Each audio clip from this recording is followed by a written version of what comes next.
I'm Naomi, 38, and I've raised my daughter Jasmine mostly alone after divorcing her father when she was 8. When I finally found love with Derek, I thought our lives would improve. Instead, my teenager refused basic responsibilities, called me abusive, and fled to her father's. I let her go. Some wounds heal slowly, if ever. Before I share my story, where are you watching from today? Hit subscribe if you've ever had to make tough parenting choices. Sometimes the hardest lessons come from what we lose, not what we're told. I met Aaron during my sophomore year of college. He was tall, handsome, and studying business administration while I pursued an education degree. We bumped into each other at the campus coffee shop when I accidentally spilled my latte on his economics textbook.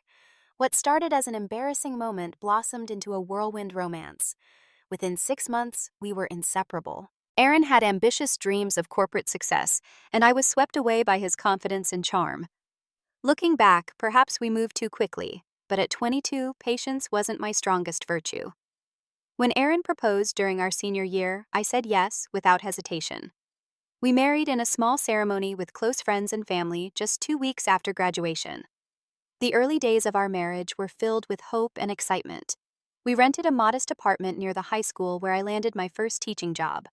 Aaron secured an entry-level position at a marketing firm with promises of rapid advancement. Life seemed perfect, and we decided to start our family sooner rather than later. I became pregnant with Jasmine within our first year of marriage. At 23, I was young but ready to embrace motherhood. The day she was born remains one of the most beautiful memories of my life. Holding her tiny body against my chest, I promised to give her the world. Aaron seemed happy about becoming a father, but looking back, I realize his enthusiasm never matched mine. While I adjusted my career expectations to accommodate our new family, Aaron's focus on climbing the corporate ladder only intensified. He worked late hours and traveled frequently for business trips. Slowly, the distance between us grew. By the time Jasmine turned 4, our marriage was showing serious cracks. Conversations revolved around schedules and bills rather than dreams and affection. Aaron missed dance recitals and doctor appointments, always with legitimate excuses about work commitments. I tried to understand, reminding myself his hard work was for our future. The truth crashed down when Jasmine was 8. Aaron's administrative assistant called our home looking for him, confused because he had taken the day off. He had told me he was on a business trip to Chicago. That single phone call unraveled the web of lies he'd been spinning for months. He was having an affair with his coworker, Jennifer. When confronted, Aaron didn't even try to deny it. Instead, he confessed that he'd been unhappy for years and wanted out of our marriage. Within weeks, he moved out and filed for divorce. The proceedings were mercifully quick but emotionally devastating. He agreed to child support but showed little interest in shared custody, requesting only occasional weekend visits with Jasmine. Those early days as a single mother were the hardest of my life. I had to leave my teaching position for a higher-paying administrative role at an insurance company, plus weekend shifts at a local retail store to make ends meet. Our apartment downsized to a smaller unit in a less desirable neighborhood. Nights were spent worrying about bills, crying silently in the bathroom so Jasmine wouldn't hear. Through it all, my little girl was my rock. Even at 8, she showed remarkable resilience. She adapted to our new circumstances without complaint, even helping with small chores around our apartment. Her smile each morning gave me the strength to face another exhausting day. We developed rituals that bonded us tightly: Sunday pancake breakfasts, bedtime stories every night, and nature walks in the park when weather permitted. Aaron's involvement in Jasmine's life became increasingly sporadic. He would cancel visits last minute, forget birthdays, and reduce their relationship to occasional expensive gifts that seemed more about easing his guilt than genuine connection. Each disappointment left its mark on Jasmine, though she tried to hide her hurt. When Jasmine turned 10, I made a decision that would change our trajectory. I enrolled in night classes to earn a business degree, determined to secure a better financial future for us. For 2 years, our schedule was grueling. Jasmine learned to make simple meals and manage more household responsibilities while I juggled work and school. Our tiny living room became my study area after she went to bed, where I'd fall asleep surrounded by textbooks. Those years taught us both about sacrifice and perseverance. I promised Jasmine that every hard day was an investment in our future. We dreamed about a house with a yard, summer vacations, and the day when I wouldn't have to work weekends. Looking back, I wonder if those struggles forged an expectation in Jasmine that life would always require this level of responsibility from her. If only I had known how quickly things would change. At 36, after years of focusing solely on Jasmine and my career, I wasn't looking for romance. I had built a stable, if modest, life for us. My business degree had led to a management position with better pay and regular hours. We had moved to a nicer apartment, and for the first time, I had started saving for Jasmine's college fund. Dating seemed like an unnecessary complication. Then came Derek. We met at my coworker Maria's backyard barbecue. He was her husband's cousin visiting from Colorado and considering relocating to our area. Derek owned a successful construction company and had a warm, easygoing personality that put everyone around him at ease. Unlike the few dates I'd attempted over the years, conversation with Derek flowed naturally. We talked for hours about everything from favorite movies to our dreams for the future. Before leaving the party, Derek asked for my number. I hesitated, automatically thinking of all the reasons why dating would complicate my life. But something about his genuine smile made me take the risk. Our first date was simple: dinner at a local restaurant where he listened attentively to stories about Jasmine and my journey as a single mother. For 3 months, Derek and I built our relationship carefully. I was determined not to introduce him to Jasmine until I felt certain he would be a consistent presence. When they finally met, Jasmine was 15 and initially polite but reserved. She answered his questions with minimal words and excused herself early to text friends in her room. I wasn't surprised. Teenage years had already begun changing my once open daughter into someone more private and occasionally moody. As months passed, Derek became a regular presence in our lives. He respected my parenting boundaries and never tried to play father to Jasmine.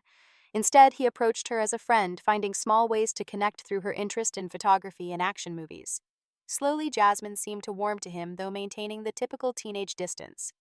After dating for a year, Derek proposed. Along with his proposal came an unexpected opportunity. He wanted us to move into his house, a spacious 3-bedroom home in a neighborhood with excellent schools. The timing aligned perfectly with my lease ending, and the practical benefits were undeniable. Jasmine would have her own bathroom, a backyard, and a dedicated space for her growing photography hobby. When I discussed the move with Jasmine, her reaction was mixed. The appeal of a larger bedroom with a window seat overlooking the garden brought a rare smile to her face. However, the reality of having Derek as a permanent fixture in our daily lives clearly made her uneasy. "How long until he gets tired of us and we have to move again?" she asked, revealing fears I hadn't realized she carried from Aaron's abandonment. I assured her that Derek was different, that we were making this decision together as a family. Looking back, perhaps I should have given her more time to adjust before upending her world again. But at the time, it seemed like an opportunity too good to pass up for all our futures. The move brought significant changes to our household dynamic. Derek, having grown up in a family where everyone contributed, naturally expected similar participation from all household members. He worked long hours building his local construction business, often returning home tired and dirty from physical labor. The sight of dishes piled in the sink or garbage not taken out would trigger quiet frustration. Our first family meeting established new house rules and chore assignments. Jasmine would be responsible for keeping her room clean, helping with dinner twice weekly, loading the dishwasher after meals, and taking out the trash. These seemed like reasonable expectations for a 15-year-old, and initially she complied without much resistance. For the first time in nearly 8 years, I experienced financial stability. Derek insisted on covering the mortgage and utilities, allowing me to redirect my income towards savings and occasional family treats. We took our first real vacation to the beach, a luxury Jasmine and I had never experienced. Watching my daughter collect seashells at sunset, I thought we had finally arrived at the life I had worked so hard to provide. But underneath the surface, tensions were brewing. Jasmine's compliance with household chores became increasingly reluctant. Simple requests would be met with sighs and eye-rolling. Derek noticed, but tried to remain patient, reminding me that teenage adjustment took time. "She'll come around," he would say. "She just needs structure and consistency." As months passed, family dinner conversations became strained. Jasmine would respond to questions with one-word answers or shrugs. Her once close relationship with me cooled as she spent more time locked in her bedroom. When I tried to discuss her withdrawal, she deflected, claiming everything was fine, in that dismissive teenage tone that suggested exactly the opposite. The honeymoon period of our new living arrangement was ending, giving way to the reality of blending lives and expectations. Neither Derek nor I realized how quickly the situation would deteriorate, or how deeply Jasmine's resentment had already taken root. The storm clouds were gathering, though we were too optimistic to notice the darkening horizon. The breaking point arrived on a Tuesday evening. I had been promoted at work, taking on additional responsibilities that meant longer hours. Between my job and finishing my business degree, I was exhausted most evenings. Derek had been picking up the slack cooking dinner more often and handling household maintenance. That particular evening, Derek asked Jasmine if she could throw his work clothes into the washing machine before starting her homework. His construction job left his clothes particularly dirty that day after working on a foundation in rainy conditions. "Why should I have to wash his clothes?" Jasmine snapped, looking up from her phone with undisguised contempt. "I am not his maid." The sharpness in her tone silenced the kitchen. Derek stood by the refrigerator, muddy work boots still in hand, looking genuinely confused by the outburst. I put down the bills I had been sorting at the kitchen table and tried to defuse the situation. "Jasmine, everyone in this household helps each other." Derek asked politely, "and it would only take you a minute." Jasmine rolled her eyes dramatically. "So what now that you have a boyfriend? I'm supposed to be the house servant. These aren't even my clothes. They're disgusting." "Those disgusting clothes pay for the roof over your head," Derek said quietly, his patience visibly thinning. "And all I'm asking for is a little help and respect." What should have been a minor disagreement escalated into a full-blown argument over dinner. Jasmine barely touched her food, instead listing all the ways her life had supposedly worsened since moving in with Derek. The nice house, the better neighborhood, the stability, none of it mattered in her litany of complaints. "You never asked what I wanted," she accused, pointing her fork at me. "You just decided your boyfriend was more important than me." Her words stung like physical blows. For years, every decision I made had been with her well-being in mind. Every sacrifice, every late night working or studying, every penny saved, all for her future. And now she was painting me as someone who had abandoned her needs for romantic satisfaction. "That's completely unfair," I replied, struggling to keep my voice even. "Everything I've ever done has been for you." "Then why did you bring him into our lives?" she shot back, gesturing toward Derek. "We were fine on our own." The argument might have eventually diffused if not for what happened next. While clearing the table, I noticed Jasmine's latest report card in her open backpack. Her grades, once consistently A's and B's, had slipped dramatically. 2 D's and a failing mark in mathematics stared back at me. "When were you planning to show me this?" I asked, holding up the report card. Jasmine snatched it from my hand. "It's not a big deal. School's just boring." "Not a big deal, Jasmine, you're failing math and these other grades." I took a deep breath, connecting the dots between her declining academic performance and increasingly defiant attitude. "This is serious. I think you need to focus more on school and less on your phone. In fact, I think you should give me your phone until these grades improve." Her face contorted with rage. "You cannot take my phone. That's abuse." The word hung in the air between us, heavy and accusatory. Abuse. The same word used to describe parents who hurt their children, who neglected basic needs, who caused deliberate harm. Not parents who established consequences for poor grades and disrespectful behavior. "This is not abuse, Jasmine," I said, firmly extending my hand. "This is parenting. Phone, now."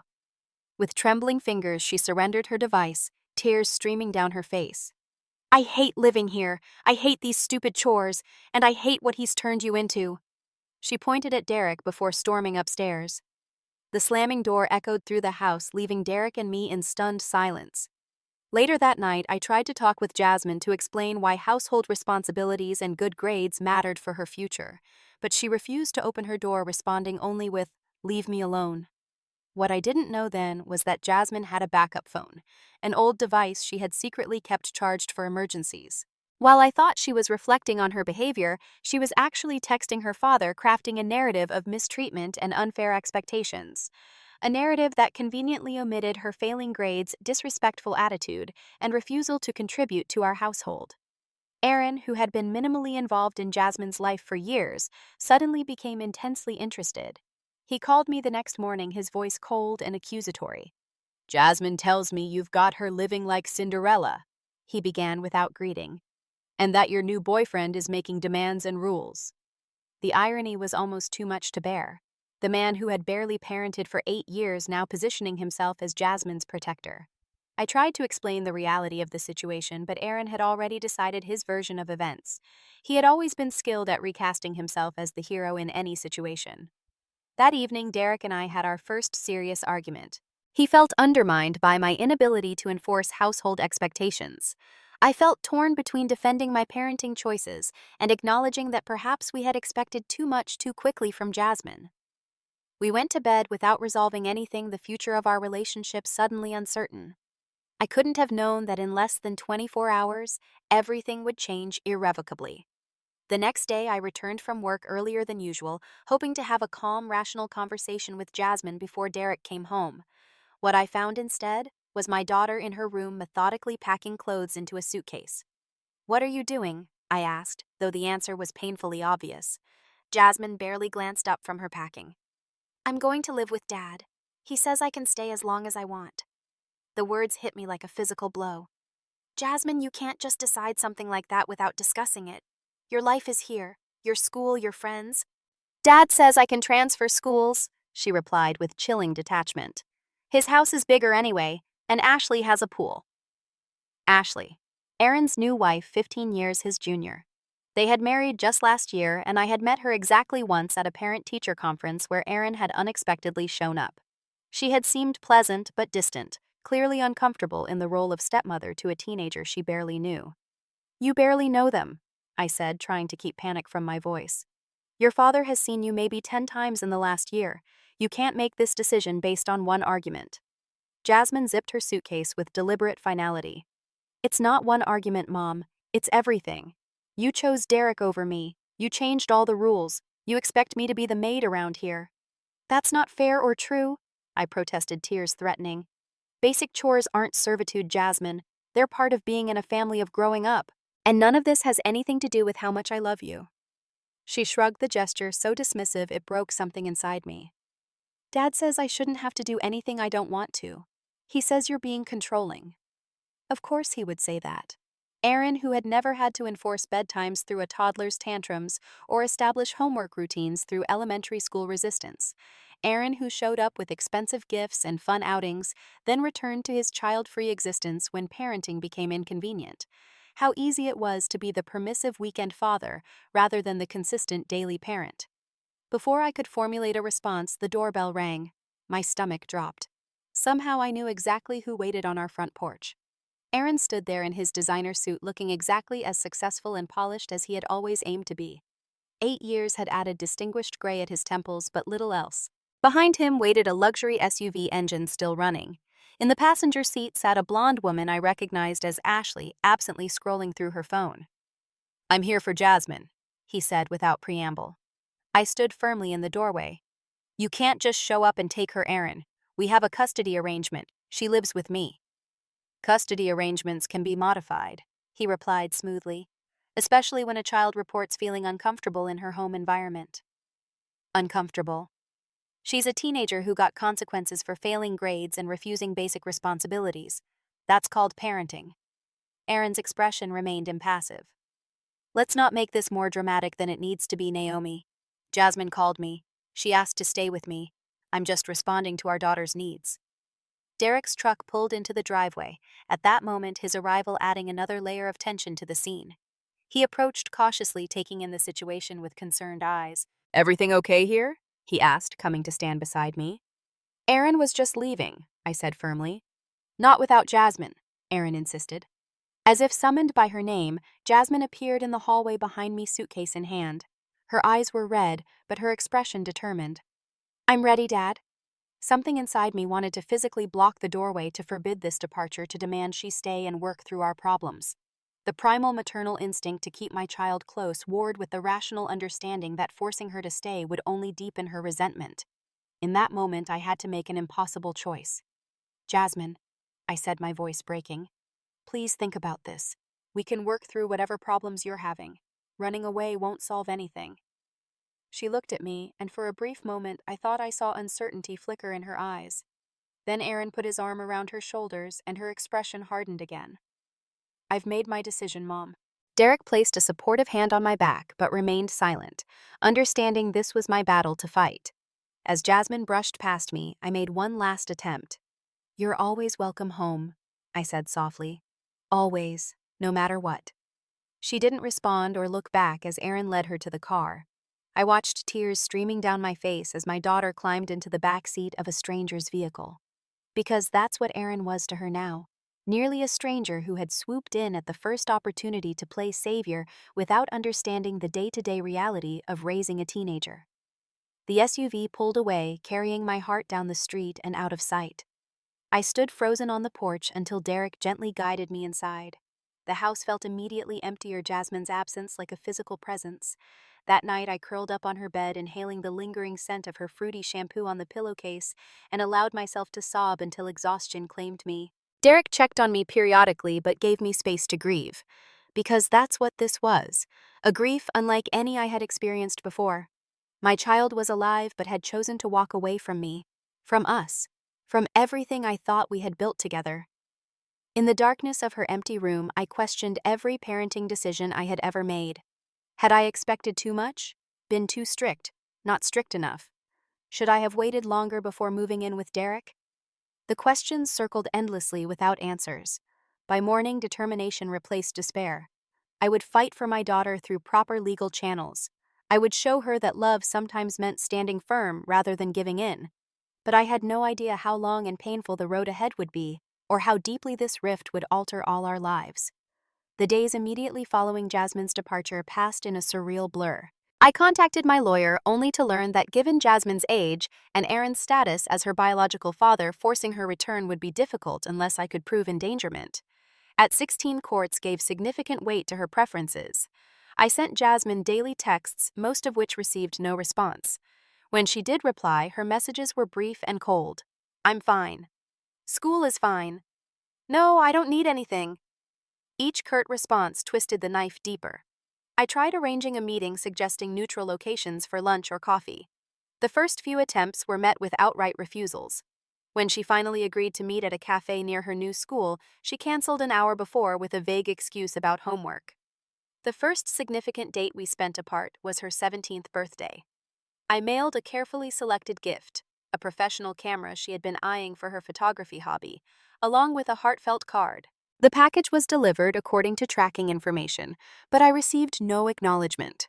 I later discovered through social media that Aaron and Ashley had gifted her a brand new laptop and taken her to an expensive restaurant. My present was nowhere visible in the photos she posted. Those social media updates became both my lifeline to Jasmine's world and a source of constant pain. Her Instagram showed a girl seemingly thriving, shopping trips with Ashley, a new group of friends from her upscale school vacations, to destinations Jasmine and I had only dreamed about. In every image, she smiled brightly, with no hint of the angry, troubled teen who had left our home. What the carefully curated photos didn't reveal was whether she was maintaining her grades, developing responsibility, or building character. Aaron's home apparently had a housekeeper who handled laundry and cleaning. Ashley enjoyed shopping and seemed to treat Jasmine more like a younger sister than a stepdaughter. There were no chores, no consequences, no expectations beyond enjoying the privileges of affluence. Meanwhile, the emotional toll affected my relationship with Derek. Though he remained supportive, the shadow of Jasmine's accusations and departure hung between us. We had planned to marry within the year, but mutually decided to postpone, needing time to heal from the family fracture. Derek's proposal came 6 months after Jasmine left on a quiet evening at home. There was no elaborate setup, no restaurant, no audience, just an honest conversation about our future, followed by a simple question and a beautiful vintage ring that had belonged to his grandmother. "Are you sure you want to marry into this mess?" I asked, tears blurring the sparkle of the diamond. "My own daughter thinks I'm a terrible mother." Derek took my hands firmly in his. "I'm sure about you, Naomi. And Jasmine will come around eventually. She's a teenager making teenage choices, but she'll grow up and remember who was always there for her." I wanted desperately to believe him. The wedding planning provided welcome distraction from the constant ache of Jasmine's absence. We set a date for the following spring, a small ceremony with close friends and family in Derek's backyard. The invitation to Jasmine was sent with hopeful hearts but realistic expectations. The envelope returned unopened, marked "refused," in what appeared to be Aaron's handwriting. That night I cried until my throat hurt and my eyes swelled. Derek held me through it all, his steady presence, a reminder that while one relationship had fractured, another had strengthened through adversity. Our wedding day arrived sunny and perfect. The backyard transformed with twinkling lights and spring flowers. Friends surrounded us with love and support. But throughout the day, my eyes kept drifting to the empty chair we had reserved for Jasmine, just in case she changed her mind. She never appeared. In the months that followed, I made one last significant attempt at reconciliation. With Aaron out of town on business, according to Jasmine's social media, I drove to his house hoping for a chance to speak with my daughter directly without his influencing presence. Ashley answered the door, surprise evident on her face. Behind her, I caught a glimpse of the luxurious interior: marble floors, designer furniture, floor-to-ceiling windows overlooking a manicured lawn, a stark contrast to the comfortable but modest home I shared with Derek. "Naomi," she said cautiously, "this is unexpected." "I was hoping to speak with Jasmine," I replied, maintaining a calm I didn't feel. Ashley's expression shifted to something resembling pity. "She's actually not here. She's staying at a friend's house this weekend." Whether this was truth or a convenient excuse, I couldn't tell. "Could you please tell her I stopped by and that I miss her, that I'm always here whenever she's ready to talk?" Ashley nodded, her discomfort obvious. As I turned to leave, she called after me. "For what it's worth, I've encouraged her to maintain a relationship with you, but you know how teenagers can be."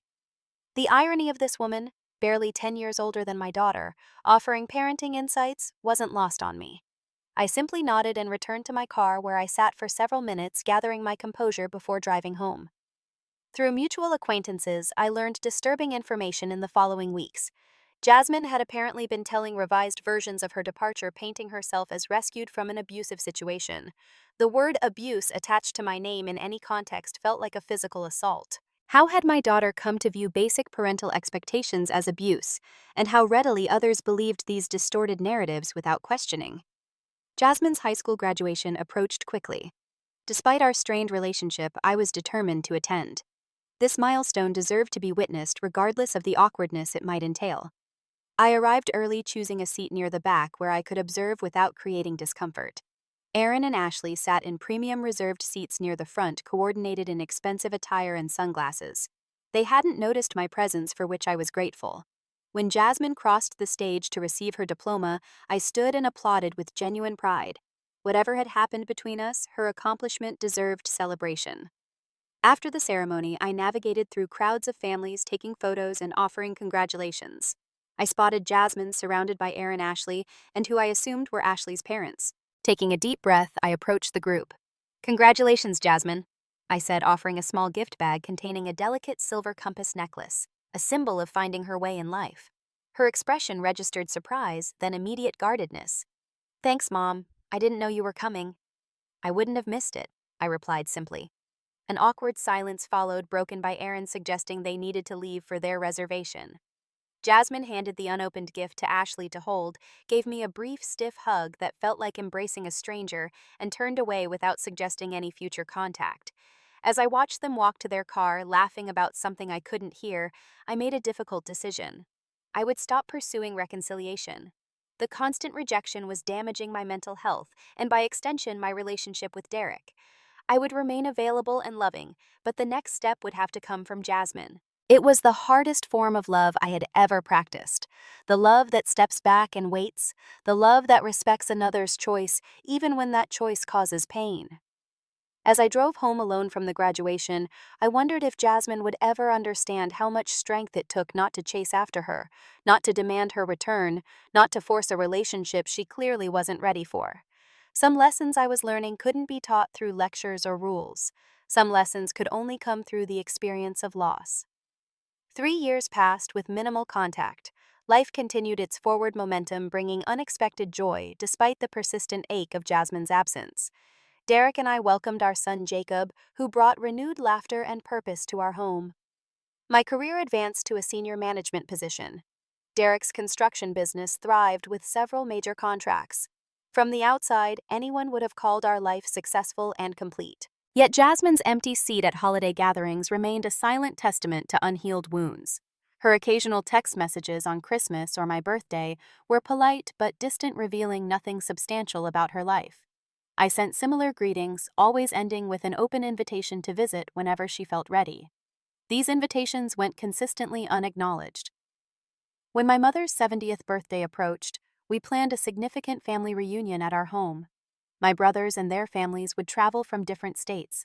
Cousins, aunts, and uncles confirmed attendance. For the first time in years, our extended family would gather under one roof to celebrate the family matriarch. I sent Jasmine a formal invitation including all the details and a personal note expressing how much it would mean to have her there. Everyone in the family knew about our estrangement, but maintained their own relationships with her through social media and occasional meetings. My mother especially maintained regular phone contact with her granddaughter, carefully avoiding taking sides in our conflict. The RSVP arrived by email, formal and impersonal. Unfortunately, I won't be able to attend due to prior commitments. Please give Grandma my best wishes.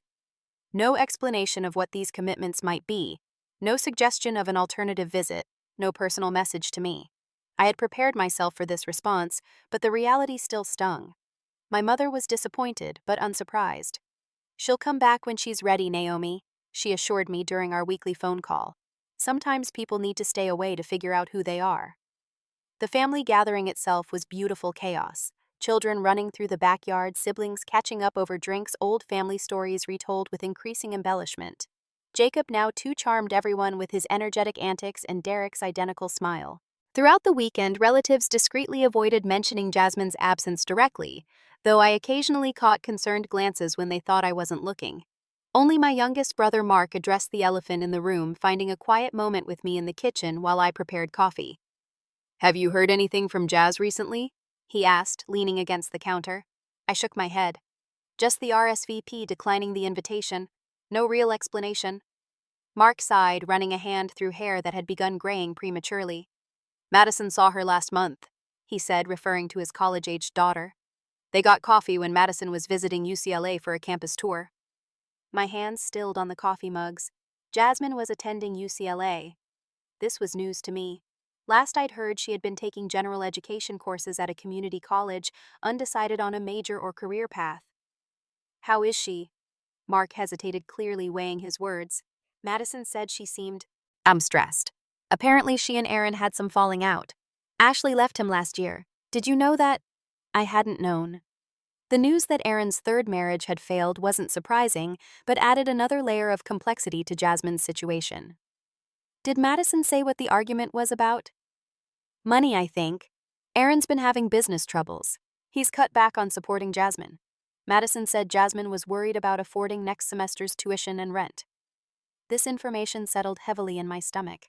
Despite everything, I hated the thought of Jasmine struggling financially or feeling unsupported. "Did she mention anything about contacting me?" Mark shook his head. "I think she's still working through a lot of pride, Naomi. You know how teenagers can get locked into positions.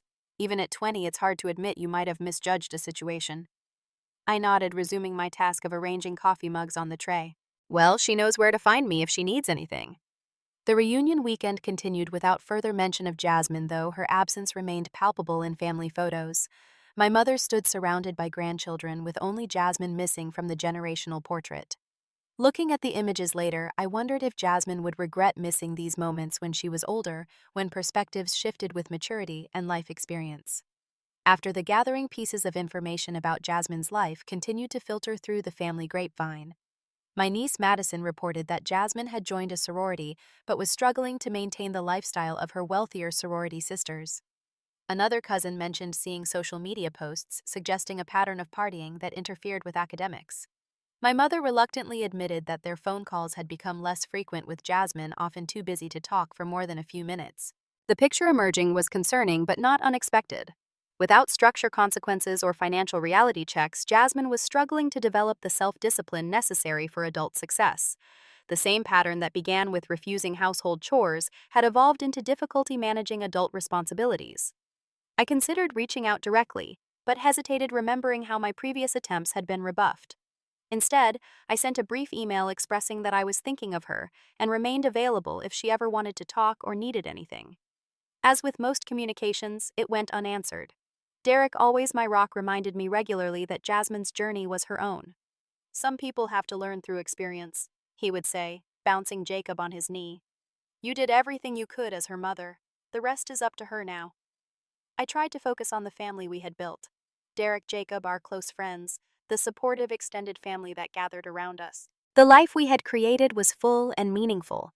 Yet the mother in me couldn't help wondering about the daughter who had chosen a different path, and whether that path was leading her toward wisdom or deeper confusion. The answer would come sooner than I expected, though not in any way I could have anticipated. 5 years after Jasmine walked out of our home life was about to bring us full circle in the most unexpected way. As I approach the end of my story, I find myself reflecting on the journey of the past 5 years with mixed emotions. The pain of Jasmine's departure never fully disappeared, but time and perspective transformed its sharp edges into something I could carry without being constantly wounded. Therapy played a crucial role in my healing process. For months after Jasmine left, I tortured myself with questions about what I could have done differently. My therapist helped me recognize that while no parent is perfect, setting boundaries and expectations wasn't abuse, it was responsible parenting.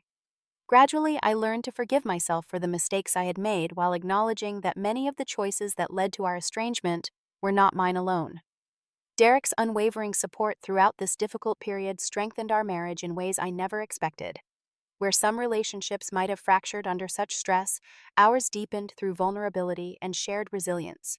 Together, we created a warm, loving home for Jacob, who brought constant joy with his curious nature and infectious laugh. About 3 years after Jasmine left, I received an unexpected letter, not from my daughter, but from her college roommate, Melissa. She had found my address through social media and felt compelled to reach out. According to Melissa, Jasmine was struggling significantly. Her grades were slipping, she often missed classes, and her partying had escalated to concerning levels. Most troubling, she had begun dating a controlling boyfriend who isolated her from friends and encouraged her financial dependence on him. My first instinct was to rush to California to find my daughter and try to help, but both Derek and my therapist counseled restraint. "You can't rescue someone who doesn't want to be rescued," Derek reminded me gently. "And if you try, you might push her further away." Instead, I wrote back to Melissa, thanking her for her concern and providing my phone number if Jasmine ever wanted to contact me. I also arranged anonymously to have groceries delivered to their apartment, knowing that financial struggles often meant food insecurity for college students. 6 months later came the news that Jasmine had dropped out of UCLA. My mother, who still maintained occasional contact with her, shared that Jasmine had moved in with her boyfriend and was working as a server at a restaurant near campus. The education we had saved for throughout her childhood, the opportunities she had been given, all seemingly discarded. It was a painful time watching from afar as my daughter made choices that limited rather than expanded her future. Yet I reminded myself daily that these were her choices to make. Sometimes the most important lessons come through experiencing consequences rather than being protected from them. Then came the phone call that changed everything. It was a Tuesday evening in November. Jacob was already in bed, and Derek and I were enjoying a rare quiet moment together when my phone lit up with an unfamiliar number. Something told me to answer rather than let it go to voicemail. "Mom." The voice was unmistakably Jasmine's, though it sounded smaller and less certain than I remembered. I need help." Those 4 words bridged 5 years of silence more effectively than any apology could have. In that moment of vulnerability, my daughter had found her way back to the one person who had never stopped loving her, even when that love was rejected. Jasmine's situation had deteriorated dramatically. Her boyfriend had left her with unpaid bills and rent she couldn't afford. She had lost her job after repeatedly covering shifts for coworkers without reciprocation. With no degree, limited work experience, and dwindling options, she had finally reached the point where pride gave way to necessity. I listened without interruption as she explained her circumstances, hearing not just the words, but the maturity beginning to form beneath them. When she finished, I asked one question. "What do you want to do now, Jasmine?" Her answer revealed the first real growth I'd witnessed in years. "I want to start over," she said, voice steadying. "I want to fix my mistakes, but I don't know how to begin." We talked for over an hour, outlining possibilities. I made it clear that while I would help her, there would be conditions. If she wanted financial assistance, she would need to re-enroll in school with a concrete plan. If she needed housing, she would have to contribute to the household through chores and part-time work. These weren't punishments, but the basic expectations of adult life that she had never fully learned. To my surprise and relief, Jasmine agreed without argument. "I understand now," she said quietly. "I've been learning the hard way that nothing comes without effort." Our reconciliation didn't happen overnight. Jasmine initially moved into an apartment near us rather than coming home directly. We established regular weekly dinners, gradually rebuilding our relationship through honest conversations that often involved tears on both sides. She met her half-brother Jacob for the first time, approaching the 3-year-old with a gentleness I hadn't seen in her before. Watching them build their own relationship brought healing I hadn't known I needed. Over time, Jasmine shared more about her years with Aaron. The initial freedom from rules had seemed wonderful until she realized that his apparent generosity came with inconsistency. When his business faced difficulties, the luxury lifestyle disappeared overnight. Ashley tired of financial instability, and Aaron's controlling nature had left abruptly. Without structure or guidance, Jasmine had floundered at college, making choices based on immediate gratification rather than long-term consequences. "You were right about the chores, Mom," she admitted during one particularly emotional dinner. "I never learned to take care of myself or my space. When I had my own apartment, I couldn't even keep it clean or organized. I didn't know how to budget or prioritize. All those things you were trying to teach me, I needed them." These admissions weren't easy for her. Pride had kept her away for years, and acknowledging her mistakes required significant courage. I made sure to acknowledge my own failings as well. Perhaps I hadn't explained my expectations clearly enough or had moved too quickly with Derek without ensuring Jasmine felt secure in our new family dynamic. Today, Jasmine is 21 and living in an apartment with a responsible roommate. She's back in school studying business with a focus on nonprofit management. She works part-time at a local photography studio and contributes regularly to family dinners, often bringing homemade desserts she's proud to share. Her relationship with Derek has evolved into a respectful friendship based on shared interests in photography and hiking. Our relationship isn't perfect. There are still occasional misunderstandings and moments where old hurts resurface. But we've learned to communicate more openly, to express needs without accusations, to acknowledge that love can take many forms, including the tough love of boundaries and expectations. The greatest lesson I've learned through this journey is that sometimes we must let go of those we love most so they can find their own way back. Some children need to experience the natural consequences of their choices before they can appreciate the wisdom behind parental guidance. Jasmine needed to fail on her own terms before she could succeed on her own merit. As painful as those years of separation were, they were necessary for both of us. I learned that I couldn't control my daughter's path, only provide the compass. She learned that independence requires responsibility, that freedom comes with its own set of constraints, that choices create the framework of our lives. If you're a parent facing similar struggles with your child, please know you're not alone. The hardest part of parenting is sometimes stepping back and allowing natural consequences to become the teacher. Have you experienced something similar with your children? How did you handle it? Share your story in the comments below, and please subscribe if you found value in my experience. Remember, some of life's most profound lessons aren't taught through lectures but through the quiet wisdom of loss and the joy of eventual reconciliation. Thank you for listening, and I wish you strength in your own parenting journey.